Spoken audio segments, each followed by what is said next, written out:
Hello good evening साथियों, आप सभी लोगों को टारगेट स्टडी एग्जाम के यूट्यूब चैनल पे बहुत बहुत स्वागत करता हूं। और एक मोटिवेशन थॉट से अपना सेशन शुरू करता हूं। वो क्या है?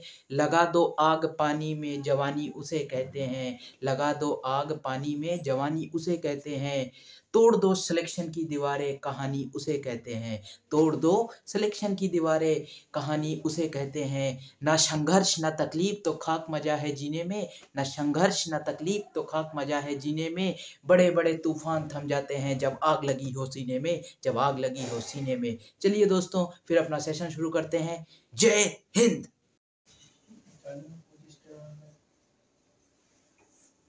ब्रह्मांड, ठीक है, यूनिवर्स। अब यूनिवर्स की डेफिनेशन क्या हो जाएगा? तो हो जाएगा इस संसार में जो कुछ भी लाई करता है वो सब यूनिवर्स ही कहलाएगा। ठीक है, इस संसार में जो कुछ भी चीज लाई करता है वो सब यूनिवर्स कहलाएगा।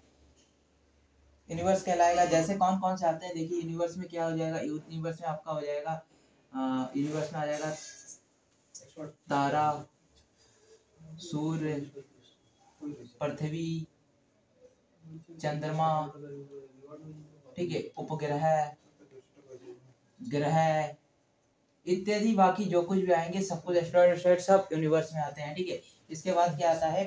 यूनिवर्स में आता है। इसके बाद क्या आता है कि study of universe, study of universe, ठीक है। इसके बाद क्या आता है? स्टडी ऑफ यूनिवर्स, कि ब्रह्मांड के अध्ययन को हम लोग क्या कहते हैं? तो ब्रह्मांड के अध्ययन को हम क्या कहते हैं? स्टडी ऑफ यूनिवर्स को हम क्या कहते हैं? तो स्टडी ऑफ यूनिवर्स, ठीक है। और स्टडी ऑफ यूनिवर्स को हिंदी में कहते हैं कि ब्रह्मांड के अध्ययन को हम लोग क्या कहते हैं? तो ब्रह्मांड के अध्ययन को हम लोग कहते हैं ब्रह्मांड विज्ञान। तो इसको इंग्लिश में क्या कहते हैं? तो इसको इंग्लिश में कहते हैं कॉस्मोलॉजी, कॉस्मोलॉजी, ठीक है। तो क्या आता है?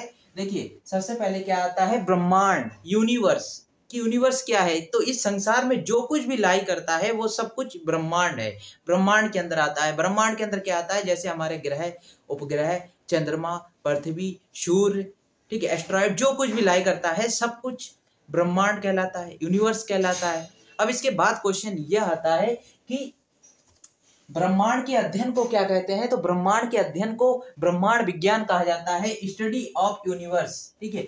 स्टडी ऑफ यूनिवर्स, यूनिवर्स के अध्ययन को क्या कहते हैं? तो वो कहते हैं कॉस्मोलॉजी, कॉस्मोलॉजी, ठीक है। तो यूनिवर्स के अध्ययन को क्या कहते हैं? तो वो हो जाएगा कॉस्मोलॉजी, कॉस्मोलॉजी कहा जाता है, ठीक है। इसके बाद क्या आता है? इसके बाद आता है कि स्टडी ऑफ यूनिवर्स, ठीक है,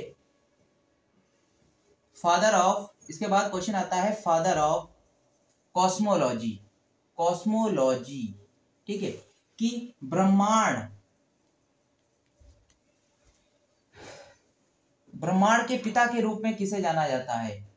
ब्रह्मांड विज्ञान के पिता के रूप में किसे जाना जाता है? जनक कौन है? जिन्होंने ब्रह्मांड को खोजा है, ठीक है, सर्वप्रथम ब्रह्मांड के बारे में अध्ययन किया है, वह व्यक्ति कौन था? फादर ऑफ कॉस्मोलॉजी, ठीक है। फादर ऑफ कॉस्मोलॉजी कौन हो जाएंगे? तो वो हो जाएंगे आचार्य कपिल, आचार्य कपिल।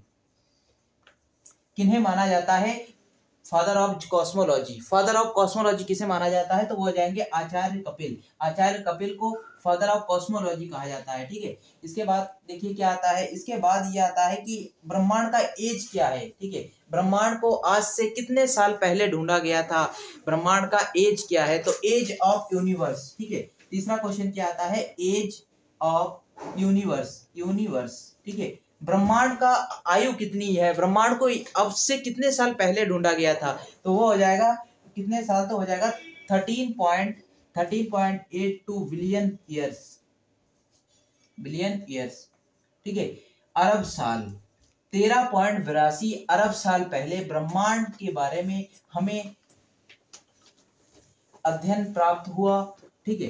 तो क्या हो जाएगा? देखिए, सबसे पहले क्या आता है कि यूनिवर्स क्या है? तो संसार में जो कुछ भी चीज लाई करता है वह यूनिवर्स है, चाहे ग्रह हो, प्लेनेट हो, सूर्य हो, मून हो, चंद्रमा हो, जो कुछ भी लाई करता है, एस्ट्रॉइड हो, सब कुछ ब्रह्मांड के अंदर आता है। फिर दूसरी बात क्या आता है कि ब्रह्मांड के अध्ययन को क्या कहते हैं, तो ब्रह्मांड विज्ञान कहते हैं। स्टडी ऑफ यूनिवर्स किसे कहते हैं, तो वो कॉस्मोलॉजी। फिर आता है फादर ऑफ कॉस्मोलॉजी किसे कहते हैं, ठीक है, फादर ऑफ कॉस्मोलॉजी आचार्य कपिल को कहा जाता है, ठीक है। इसके बाद क्या आता है कि क्वेश्चन आता है ब्रह्मांड के जनक किसे कहते हैं, तो आचार्य कपिल हो जाएगा। फिर आएगा कि एज ऑफ यूनिवर्स, ठीक है, कि ब्रह्मांड की आयु मतलब आज से कितने साल पहले ब्रह्मांड के बारे में हमें जानकारी मिला था, हमें उनके बारे में खोजा गया था, आचार्य कपिल जी ने ढूंढा था, तो वो कितने हो जाएंगे, तो एज ऑफ यूनिवर्स, यूनिवर्स की एज क्या है, ठीक है, तो यूनिवर्स की एज हो जाएगा 13.82 बिलियन ईयर। जियो मतलब क्या होता है, जियो मतलब होता है अर्थ,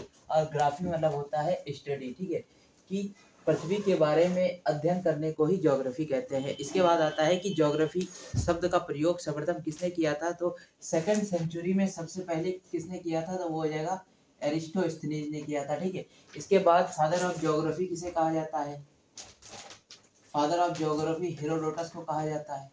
क्यों कहा जाता है, हेरोडोटस को कहा जाता है, क्यों कहा जाता है, क्योंकि इन्होंने एक बुक लिखी थी, वो कौन सा हो जाएगा, गैस पीरियड। इसके हेरोडोटस के द्वारा लिखा गया बुक था, वो कौन सा था, गैस पीरियड। गैस पीरियड जो कि पृथ्वी के वर्णन के बारे में दिया था, पृथ्वी के वर्णन के बारे में दिया था, इसलिए हेरोडोटस को फादर ऑफ ज्योग्राफी के रूप में जाना जाता है, ठीक है। इसके बाद क्या आता है, इसके बाद आता है कि फर्स्ट कार्टियोग्राफर मानचित्रकार कौन हो जाएंगे, ठीक है, फर्स्ट ठीक है, कार्टियोग्राफर कौन हो जाएंगे, मानचित्रकार। तो पहले मानचित्रकार हो जाएंगे आपके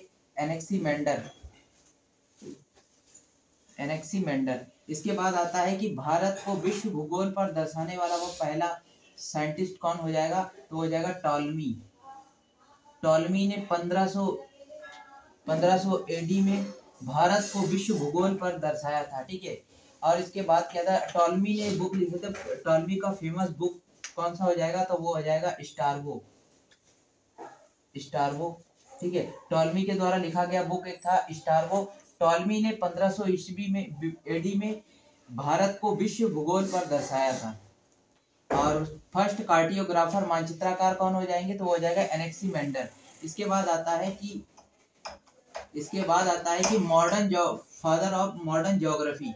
फादर ऑफ मॉडर्न ज्योग्राफी किसे कहते हैं, ठीक है, तो वो हो जाएंगे आपके कार्ल